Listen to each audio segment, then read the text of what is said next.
Okay, welcome back to the Consecrated Life Project. Today I have Wylene Benson with me, and we are just going to do a quick rapid fire here and just give us the answers as quick as you can, 30 seconds to a minute. Here we go.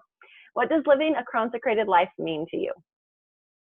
Living a consecrated life for me means every single day going to God, connecting with God, and asking Him, what do you have for me today? Who do I get to serve today? I love that. How do you receive your answers? I know some people hear, some people feel, some people have visions or whatever. How do you receive your answers from God? I would say that mostly I receive answers when I ask questions. I always have my eyes shut and I'm just listening with my heart. And a lot of times pictures of people's faces will just come to my awareness. And also words, sometimes passages of scripture will come to me. So it's usually just a little small thing. And I just grab that and trust it and don't question. Love it. Okay, what brings you joy?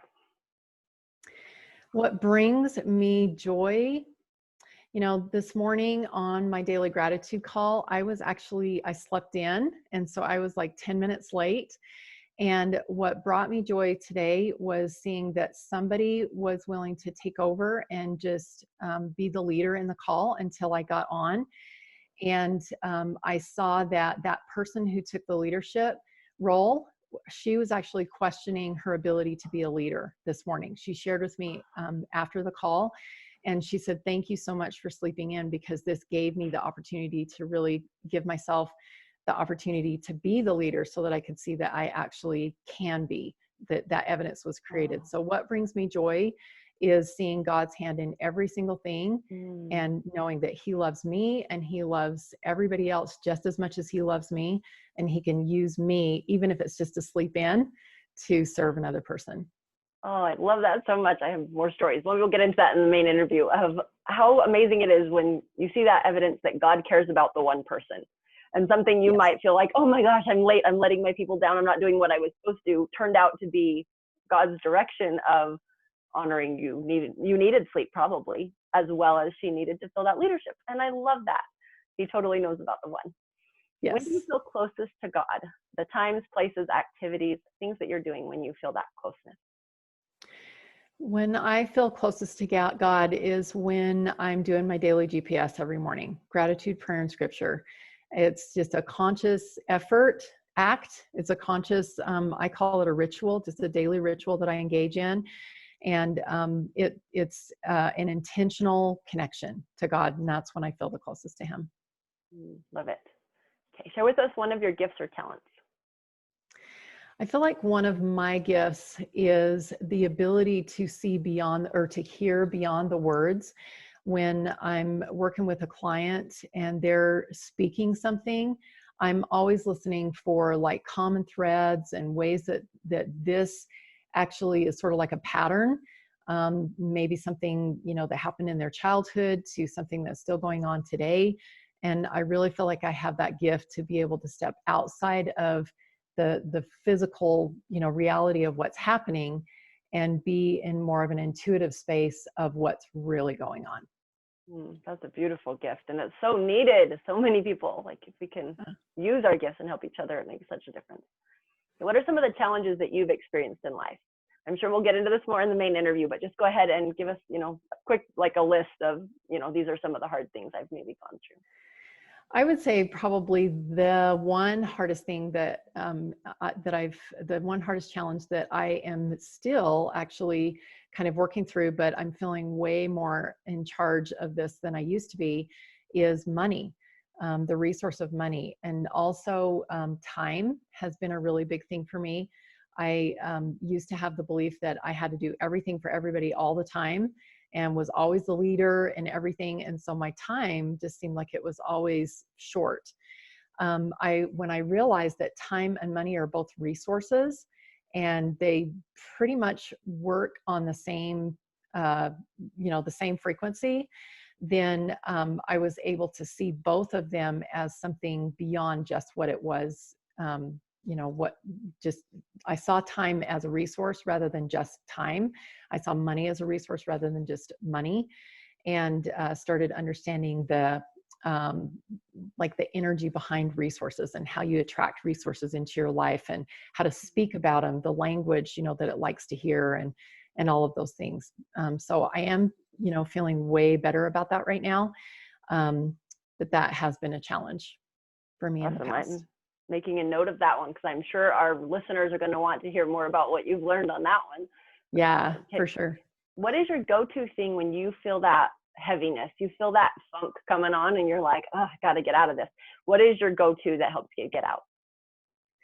My go-to when I feel any kind of heaviness, I just know from experience that if there's any kind of low vibration emotion that's happening within me, I know that there's a limiting belief in there. And so, because God is all about light and goodness and everything. And so if I'm filled with that, I'm not going to feel heaviness. And anything that's based in fear, which is the other source of everything that happens in our world. So if it's not based in love, then it's based in fear, then I'll just close my eyes and just ask, where's this coming from? And invariably there will be, some words that will come to me. Then I can take care of that. I can do what I call my permission process. I give myself permission to acknowledge that and then choose something different and move on. Awesome. I'm going to write that one down too, because that's going to go in the blog. Where is this coming from? And cool. You have a permission process? Yes. Do you have anywhere that you teach that where people could find out about it, or would you want to share that on the interview? Or I could share it on the interview, depending on, if intuition takes us there. I do my permission process every single day on my gratitude call. I do a daily gratitude call that's also a podcast. And so if anybody wants to have a personal experience with me doing the permission process, all you have to do is go to any of the, main podcast platforms and just look up the Daily Gratitude Call with Wylene Benson. You'll be able to find that, or you can also find it on my website, on my blog. I post them all there. And at the end, we always do a permission process. Oh, that's perfect. That would be awesome. Okay, what is your favorite quote or scripture that gives you strength? Or maybe not favorite, but just one that comes to you a lot. Oh gosh. I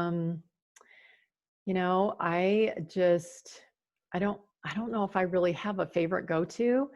I do that, close my eyes and just ask, and the perfect one comes.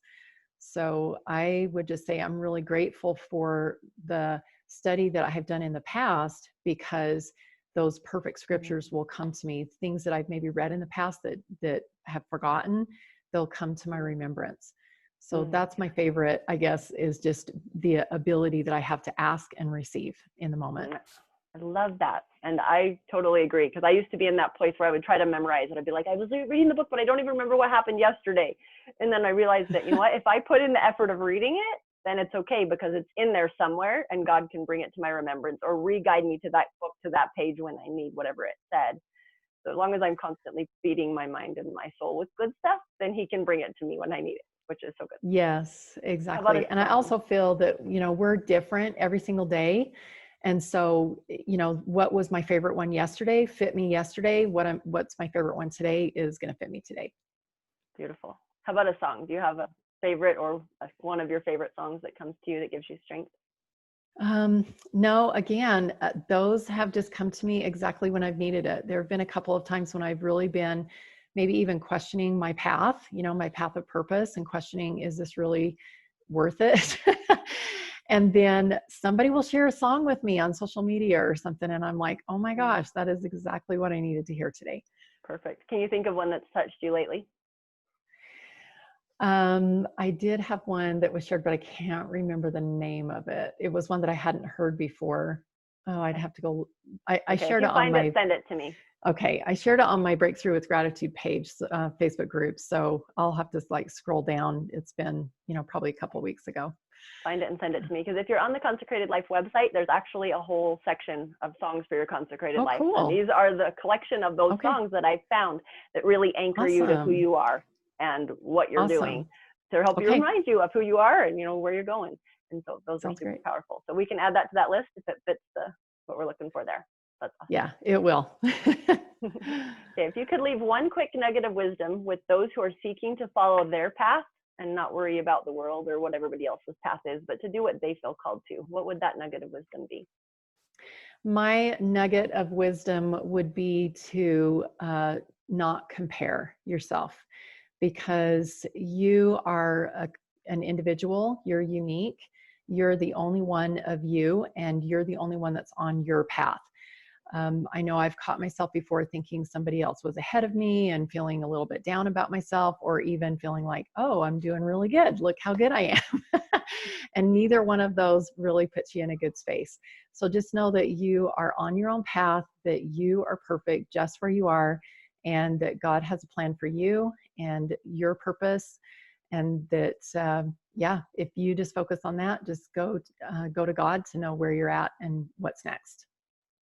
It's beautiful. I love it. I'm so excited for everyone to listen to your full interview.